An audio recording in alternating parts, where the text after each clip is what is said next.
Hello everyone, this is David from FanScape.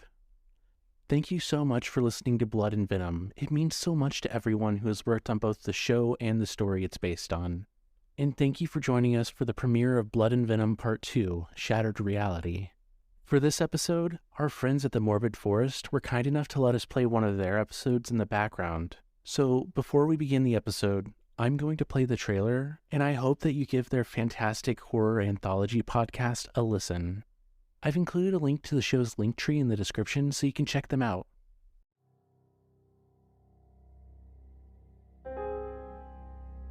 Hello there, dear traveler. I see you found yourself lost within the Morbid Forest. But don't fear. Ranger Harper is here to guide you through the twisted tales seeping among the trees. Best stay close to me, lest you find yourself trapped within the Morbid Forest. The Morbid Forest is a horror anthology podcast available on all streaming platforms and suitable for mature travelers only.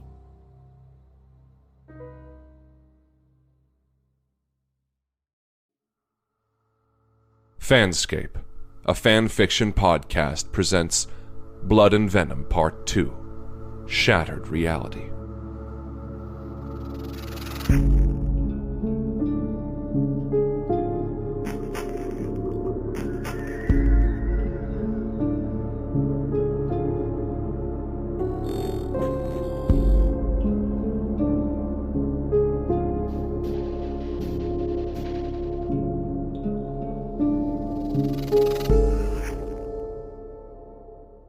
Chapter 1, Days Gone By.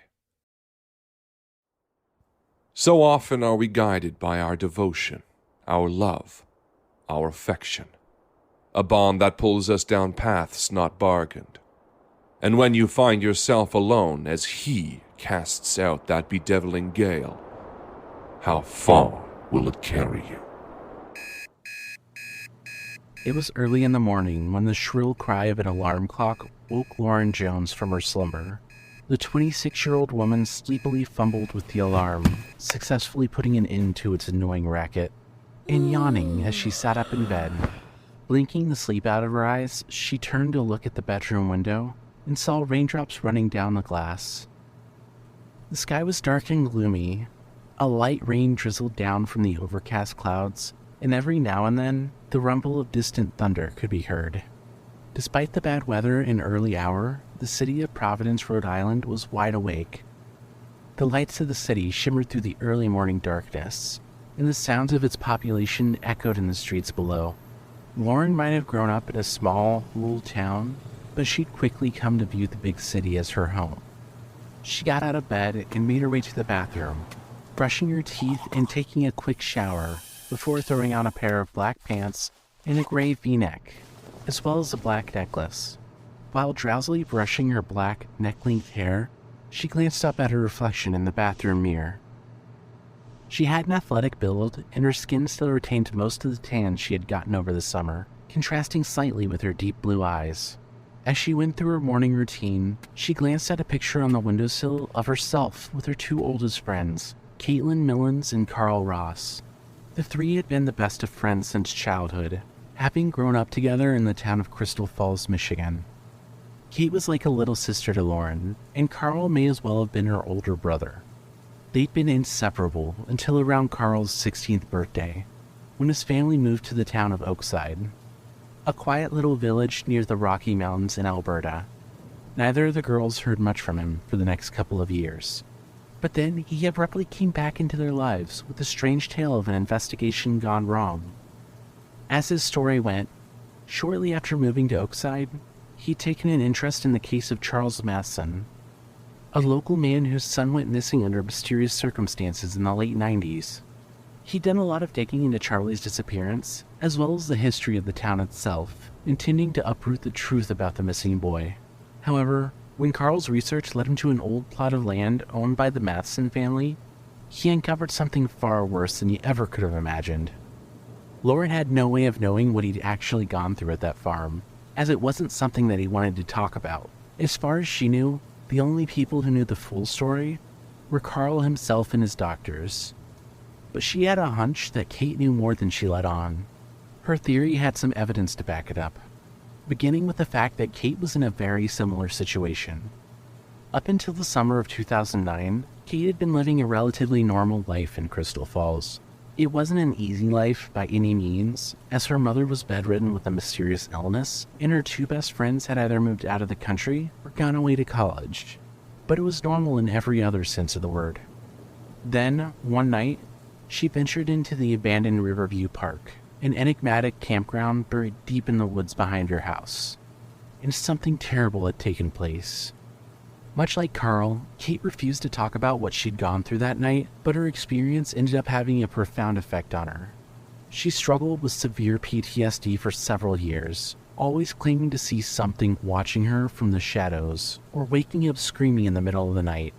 Even when her PTSD was more or less under control, she had near constant anxiety and paranoia to deal with, and the medication she'd been prescribed could only do so much to help.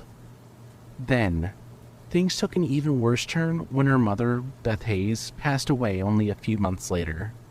Since she was still a minor at the time, she had no choice but to go live with her aunt and uncle in Idaho. They were nice people, but Kate felt entirely out of place while she was living with them. This was mainly due to the fact that her father, John Millens, had died when she was very young, and she and her mother hadn't had much contact with his side of the family afterwards. It was for that reason that when she finally turned 18, she followed in Carl's footsteps and moved to Oakside, hoping that her friend would be able to help her cope with her problems.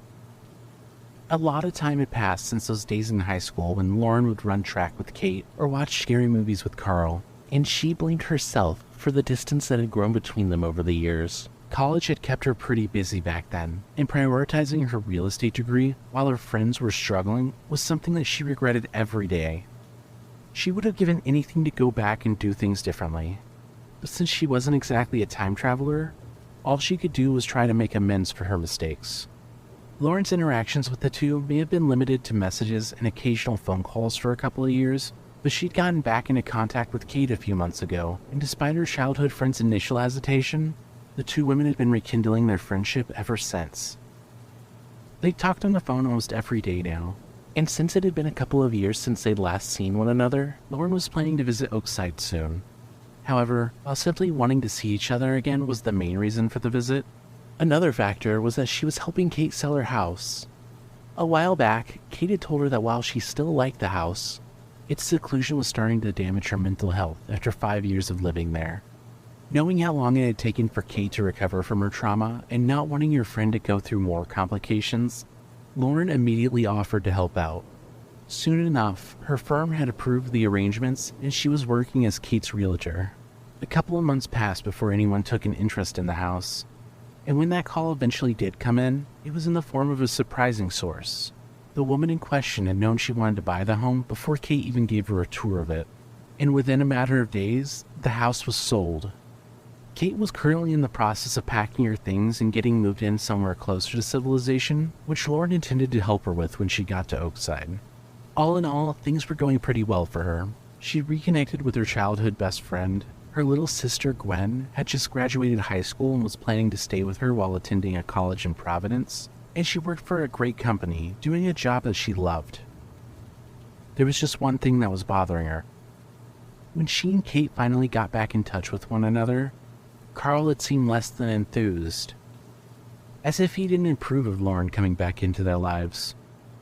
He seemed more distant than ever before, cold even, and she had no idea why. She couldn't really blame him for holding a grudge against her, but it broke her heart that her old friend was acting like this, especially when she was doing her best to make things right. After finally winning the battle with her hair, Lauren made her way into the kitchen to get some breakfast. While her coffee brewed, she put some toast down and turned on the news before opening the briefcase she left sitting on the kitchen table.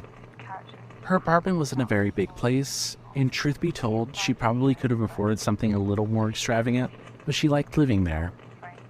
It consisted of a single bedroom, a bathroom, and a kitchen and living room that were adjacent to one another. There were a couple of closets as well, but other commodities such as a washing machine and a dryer could only be found at the laundromat across the street. It was far from luxurious, but rent was cheap. The building was clean, and living on the upper floors gave her a great view of the city. The landlady was nice enough, and most of her neighbors were pleasant people as well, so she was more than content with what she had. With her food done cooking and her coffee finished brewing, Lauren sat down to breakfast and sifted through the contents of the briefcase, looking for one folder in particular. Though she already worked as a realtor, a friend of hers had recently convinced her to come work at a small but reputable private investigation firm as a side job. Having minored in criminalistics, Lauren eventually agreed that she could use a little more excitement in her life. And now she and Lily Green were friends and co-workers. She finally located the folder she had been looking for after a few moments of searching. It was brand new and tan in color, and the word Oakside was written in black Sharpie on the front cover. The town had an ugly history, and the unsolved mysteries surrounding it made her wonder why her friends had ever moved there. It all began back in the early 1900s. One day, as if someone had flipped a switch, people started going missing at an alarming rate. Hardly any of them were ever seen again, and the few that did turn up were found in a pretty bad state. Their mangled corpses were hardly recognizable, leading many to believe that the disappearances were the result of animal attacks. But no animal would have mutilated a body so badly without eating any of it. Due to a lack of evidence, the residents of Oakside had come up with countless theories over the years, many of which were downright absurd. Oakside was a rather superstitious town, but Lauren didn't believe in ghost stories, and she had a few of her own ideas about what could have happened back then, and why it was happening again. The reports of missing Oakside residents had never truly stopped coming in, but the nature of the disappearances as well as their frequency eventually calmed down enough for them to be considered normal, leading many to believe that those dark times were a thing of the past. However, the thing about history is that it tends to repeat itself, and the recent resurgence was what put the town on the team's radar. As for the file itself, it contained little more than a few tattered documents, some old pictures, and a note from Russell Parker, the man in charge of the small firm. Lauren absent-mindedly nibbled on a piece of toast as she read the memo for the third time. Lauren, Mark brought this case to my attention a few days ago, and we decided to let you have a crack at it. From what we've seen, you seem resourceful enough to handle it, so I figured it would be a good assignment for you. We're all looking forward to seeing what you bring to the table, but don't feel bad if this old thing is too much for you. There's no shame in asking for help if you need it. Russ. Lauren couldn't help but smirk at that last statement. She hadn't yet told her co-workers that her two oldest friends lived in Oakside, nor had she told them that she was planning to visit the town soon. She'd worked a few odd jobs for them so far, but this Oakside case was her first real assignment, and she wanted to impress the team. So having that card up her sleeve made her pretty proud of herself. Not only would she be going to visit her childhood friend in less than a week and helping her move out of her house, but she'd also be doing some hands-on investigating, effectively killing 3 birds with 1 stone. She'd already told Kate about the investigation, and she was going to surprise her team with the news when she got to work. After finishing her breakfast, she turned the TV off and packed up her things, throwing on her white jacket and brown boots and leaving the apartment, making sure to lock the door behind her. She took the elevator down to the lobby and walked outside into the brisk autumn air, making her way towards a silver Volvo XC40 in the parking lot.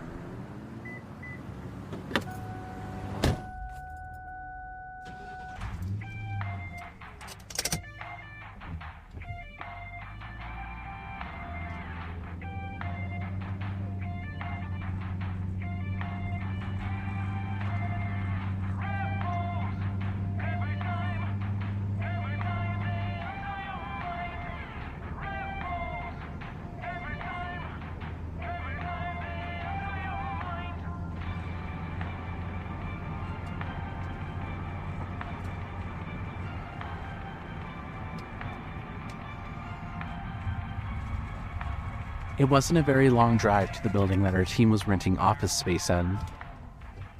And as she pulled into the parking lot, she saw that light was shining through the pale structure's second-story windows.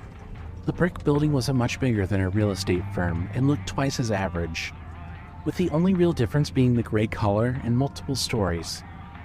It was as she was parking her car that she noticed the brown van a few spaces away, and knowing who it belonged to, smirked to herself as she headed towards the building. While making her way up a short flight of stairs to the front door, she saw a familiar face leaning against the porch railings. Mark O'Donnell, the man who brought the Oakside case to Russell's attention in the first place, turned to glance at her as she walked up the steps, holding a cup of coffee in one hand and a lit cigarette in the other. Morning, Lauren. Morning. Lauren responded. Mark was a pale, skinny man with a bony face and short, slicked-back, jet-black hair. He had a thin beard and light blue eyes, and he wore a simple combination of black jeans and a navy blue shirt. You coming in? She asked as she opened the door. I'll be there in a minute. Go on ahead. Ross and Cole are up there already. And so is your boyfriend. He said with a smirk, trying to get a rise out of her. Lauren rolled her eyes and entered the building without another word, deciding that his comment wasn't worth a reaction. She rode the elevator up to the second floor and made her way to the office, which looked about the same as any other workplace, with the exception of its smaller size. Her team did most of their individual work from home, so they only met up 2 or 3 times a week to make sure everybody was on the same page. As a result, their office was more or less a glorified meeting room, featuring a couple of filing cabinets, a few desks and tables, some computers, and a small variety of other equipment. It wasn't much, but it suited their needs well enough, so nobody had any real problems with it. It was as she was setting her briefcase down on an open desk that she heard a familiar voice call out to her. What's up, Pinkerton? You managed to track down the Vanderlins yet? Pinkerton.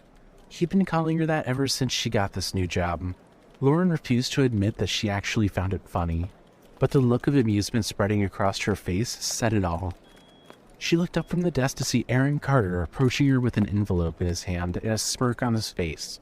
He was a couple of years younger than she was, but still a few inches taller, and he had a sturdy, muscular build, as well as a semi-tan complexion. His dark brown hair came down just past his ears, and his forest green eyes looked surprisingly lively for how early in the morning it was. His facial hair was little more than a trimmed stubble, and his clothing consisted of dark gray jeans, worn combat boots, and a faded black leather jacket that he'd been wearing around for years, usually leaving it unzipped. Today was no exception, revealing the deep red shirt that he was wearing underneath it. Lauren had met him through their mutual friend Lily Green several years ago, and since then they'd formed a bond as thick as blood. It was why Lauren got so annoyed when Mark, or anyone else for that matter, teased her about the idea of her and Aaron being together. They were practically brother and sister, so she found the idea of dating him to be rather weird. And she knew that he felt the same way about it, because he outright told her on several occasions. I don't know who those people are, Aaron. You really need to read some of Jack Marston's work. He is such a badass author. I've been meaning to. I just haven't had much time to myself lately. Having 2 jobs takes a lot out of you. Lauren sighed, sitting down on top of her desk. Yeah, I know the feeling. Construction's really been kicking my ass lately, so I've been working fewer jobs for Russ to make up for it. Just dealt with that thing down in Roanoke for him, actually. That's why I'm here. Came in to pick up my pay. He said, holding up the envelope in his hand. I figured I'd stick around to say hi when you got here. I'm glad you did. I was hoping I'd run into you. I saw your van parked outside. I can't believe that whole thing is still kicking. So, what's going on with you? How's the whole Oakside investigation coming along? Pretty good, actually. I haven't told anyone about the trip I'm planning yet. I was hoping to surprise them with it today. Nice. I'm sure Russ will appreciate an employee willing to get her hands dirty. It'll be a nice change of pace from the rest of these pencil pushers. Just make sure you know what you're doing. I know you're careful, but with things like these, anything can happen. Careful is my middle name, Aaron. You should know this by now. Yeah, I know. By the way, you seemed a little pissed off when you came in here earlier. Is everything all right? What? Oh, yeah, that was nothing. Mark just seems to think the idea of us dating is comedy gold. That joke gets really old after you hear it enough times. Lauren responded, rubbing her temples. Yeah, don't worry about him. He's just pissed that he hasn't been laid since 2010. It'd be less annoying if I knew these people better. I've only been here for a couple weeks, so you and Lily are still the only ones I know all that well. And all I really do is go where Russ sends me. So that leaves you with just Lily. I'll say something to Mark on the way out. He can be a pain in the ass sometimes, but I don't doubt that he means well. Just relax, Lauren. You'll settle in here soon enough, and then it's smooth sailing from there. Oh, speaking of Lily, apparently she called in sick today. Seems like Luke even stayed home from work to take care of her. Great. And on their anniversary, too. Well, between you and me, I don't think she's actually sick. Yeah, no shit.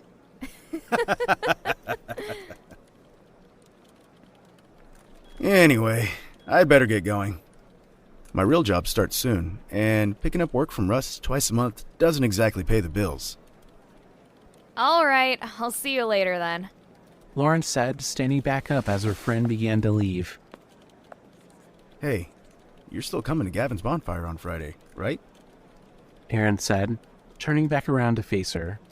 Of course. It's been ages since we got everyone together. Awesome, I'll see you there.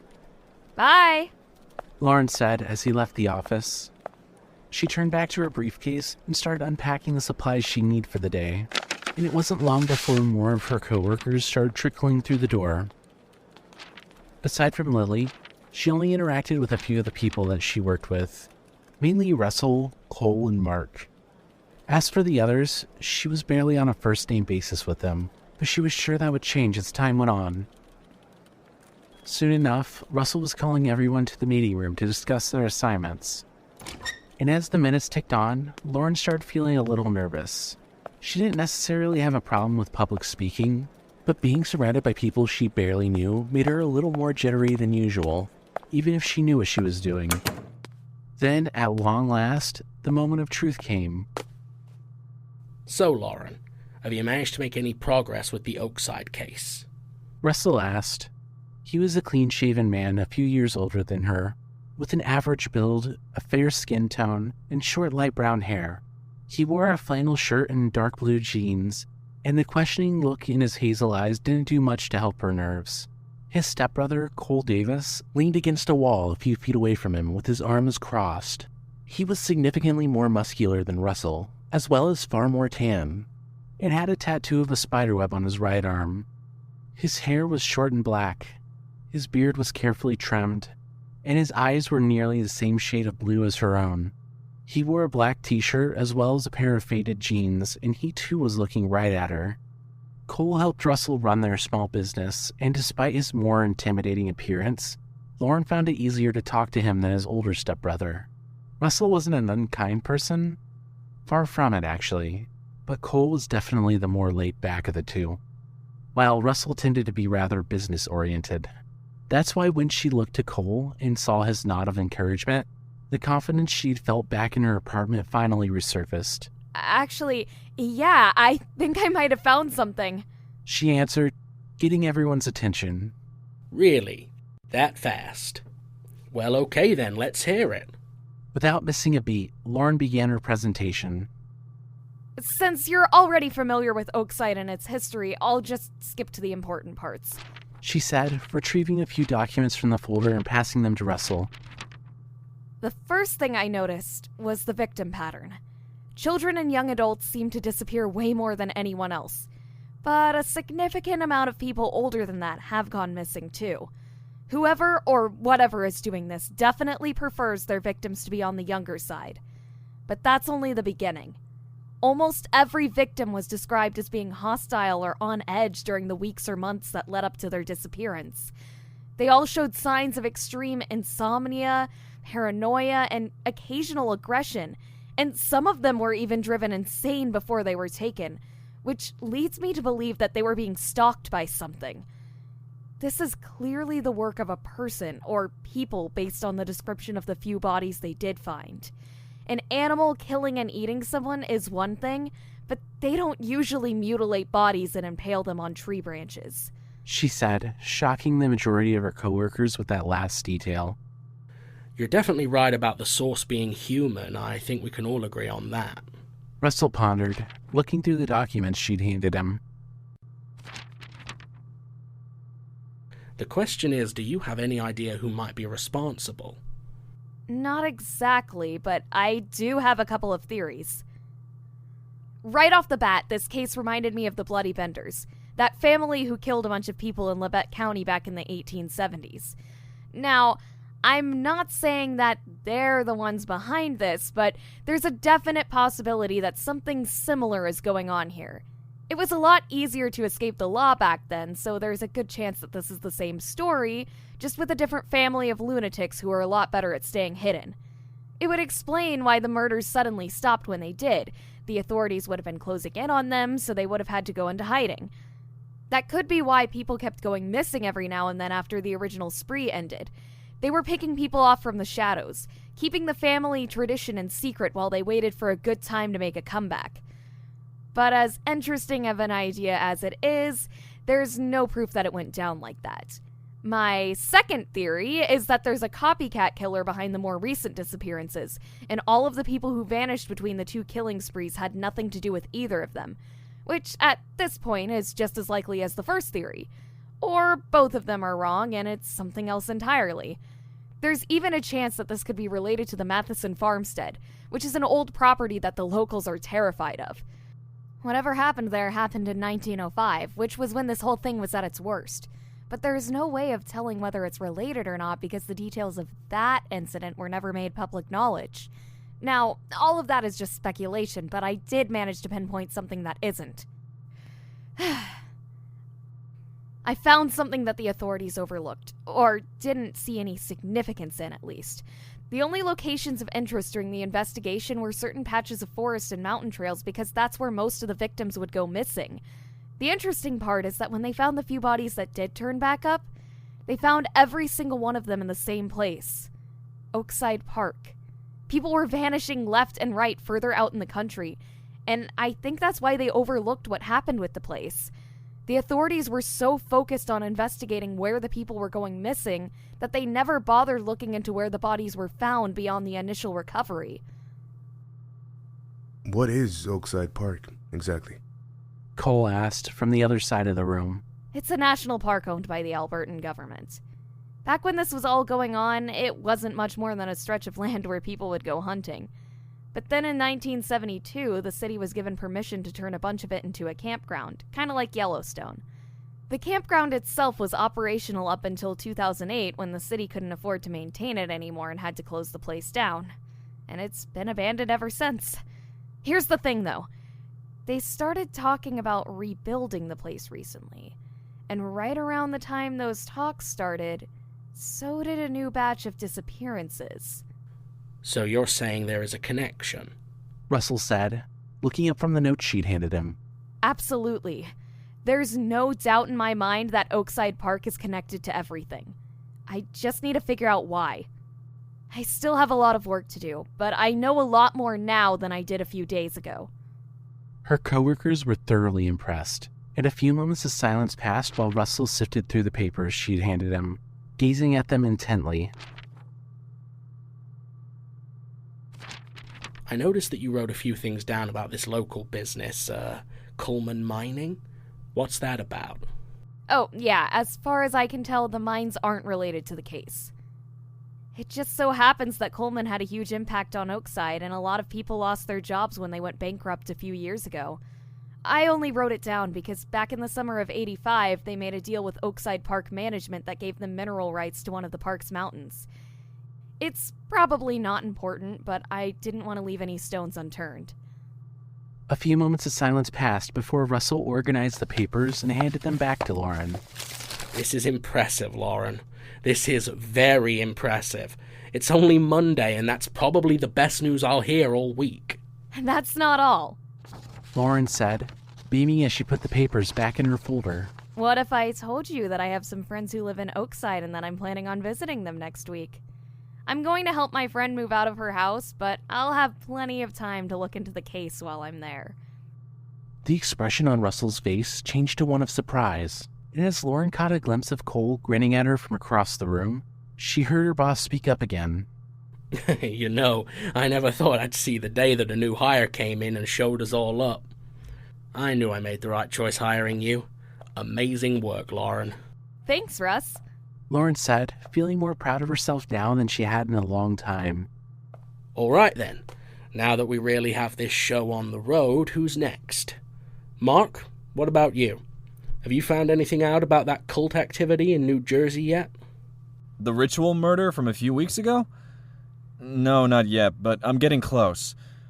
I actually have to head out, though. I have a doctor's appointment to go to, remember? It's the one I told you about yesterday. Mark said, standing up from his chair. No problem. Just keep me updated on the investigation. Sure thing, boss. Mark said as he left the room. Cole, you said you were making progress with that Blackwood Mountain case from a couple of years ago, right? Russell said, turning to his stepbrother. Some, but not much. I was up until dawn looking into it last night. Didn't find anything other than what we already know. But I'll get there eventually. I always do. Cole responded. As Russell continued talking to his employees, Lauren found herself tuning out their conversations. She was busy thinking about Oakside, about how the mystery was unraveling faster than she ever could have hoped, and about how she was going to see her oldest friend again after so many years of separation. She still wasn't entirely sure where this path was going to lead her, but she had high hopes that it was somewhere great. It was several hours after the meeting concluded when everyone said their goodbyes. Lauren had her things packed and was leaving the building when she heard the front door open behind her. Hey, Lauren, hold on a second. What's up? She asked, standing halfway down the stairs and looking back at Russell. Hey, before I tell you this, I want you to know that I really am proud of what you've accomplished. You've done some great work during the time you've been with us. I didn't say this back at the meeting because I didn't want to embarrass you by having everyone hear it, but I don't want you going anywhere near Oakside Park or the Masson farm for that matter. I think you're right about both of those places being hot spots, and Lauren, this case is different from the other ones you've seen us handle. Something really bad is going on in that town, and I don't want you in the line of fire. Are you sure? My friend lives really close to the park, so I wouldn't exactly be going out of my way to— Positive. Russell interrupted, taking a deep breath before continuing. Lauren, please understand that I'm not trying to undermine your work here. I'm trying to protect you from whatever it is that's doing this. Please just do as I ask and avoid those two places like the plague, okay? If you want to go literally anywhere else, then go for it. But not there. Of course. Sure thing, Russell. Lauren said, a little scared, but even more disappointed. She hadn't even considered going to the Maston farm, thanks to what the place had done to Carl. But now, she kind of wanted to. Thank you. And I'll tell you what, you dig up some more information and bring it back to us, and if we have enough to go off, we'll give Aaron a call and the three of us will go to Oakside together and finish this thing. I can get Cole to come along too if we need some extra help. Sound good? Sounds good to me. As long as I don't have to split my paycheck with the rest of you. Don't worry, those two won't get a penny of it. Anyway, feel free to take a couple of days off. You've done some really good work recently, and I think you've earned a break. You'll have plenty of time to research Oakside when you get there. I might have to take you up on that offer. Lauren said, already feeling fatigue setting in. Go for it. Russell said, beginning to head back inside. See you around, Lauren. See you Friday. She said, before making her way back to the car.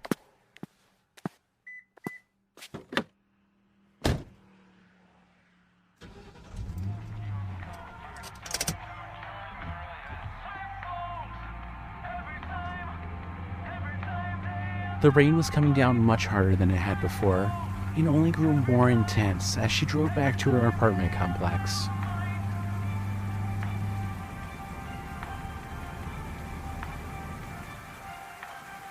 Lauren parked her car and ran across the parking lot, eager to escape the downpour. She got inside and rode the elevator up to her floor, wanting nothing more than to get out of her wet clothes and curl up under a warm blanket.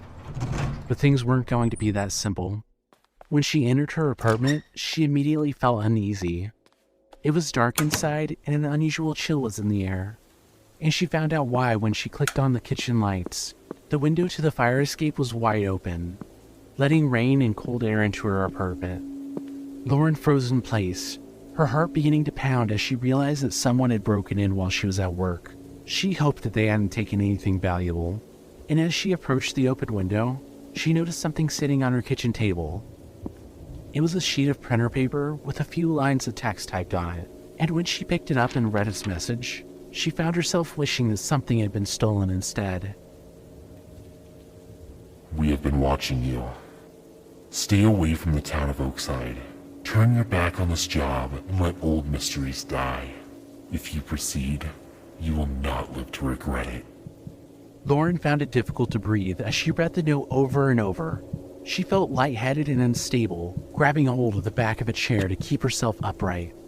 Someone was watching her, and whatever it was that was going on in Oakside, they didn't want her knowing so badly that they were threatening her life. Then, she had a sudden realization that made her blood run cold. They could still be in the apartment. Oh shit, oh shit. She whimpered, crumpling the note in her hand and running out the door, still clinging onto her briefcase. With fear in her eyes, she made her way down to the lobby and let the briefcase fall to the ground as she took her cell phone out of her pocket, trying not to hyperventilate. Lauren, what's wrong? A worried voice asked. Lauren looked to the right and saw Debbie, the building's elderly receptionist, sitting behind the front desk. The plump woman's curly hair was snowy white, and a pair of rectangular glasses sat in front of her concerned brown eyes. Someone just broke into my apartment! What? Someone broke into my apartment through the fire escape! Oh, hold on, dear. I'll call the police. Debbie said as she reached for the landline. Oh, why don't you take a seat? Try to calm yourself down. Thanks, Debbie. She said, sitting down on one of the lobby's cushioned benches. Hi. As Debbie was talking to the yeah. police, Lauren This found is herself Debbie tapping over her at foot against the Thornton. ground, still staring at the crumpled up note she held in her fist. One of our condo owners She never experienced anything like this before, and an entirely new kind of fear was coursing through her quivering body. Suddenly, the phone she was still holding began to ring, making her yelp in surprise. As she held it up to see who was calling, she felt a sense of comfort when she read the name on the screen. Kate Millens.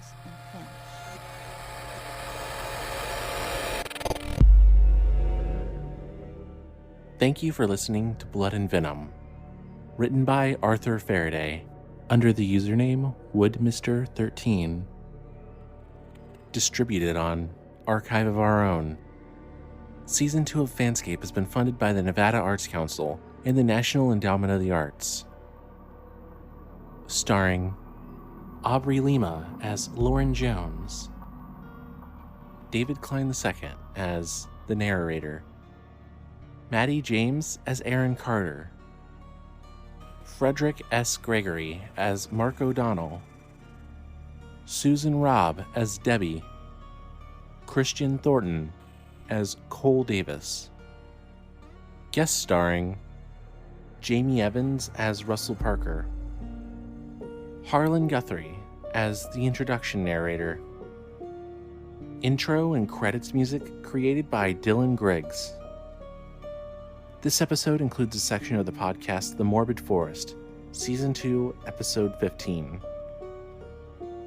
This episode features the song Revolt by World Beyond. Special thanks to our fellow podcasting friends who have helped make Season 2 possible. At Malevolent, The Impala Films, creators of Haunted and audio drama, Woe Begone, The Morbid Forest, and our friends at World Beyond and Jabun Audio. Before we end the episode, I just want to take a moment to say that while Season 2 of FanScape was funded by a grant, future seasons will be done so out of pocket. This show has a high production cost, and any assistance you can give, be it by sharing FanScape with a friend, or by joining our Patreon or Ko-Fi, or even buying merch to help fund the show financially, would be greatly appreciated and will help make Season 3 come sooner rather than later. Links for this and everything else mentioned in the credits can be found in the description or at thefanscape.com. Thank you for listening.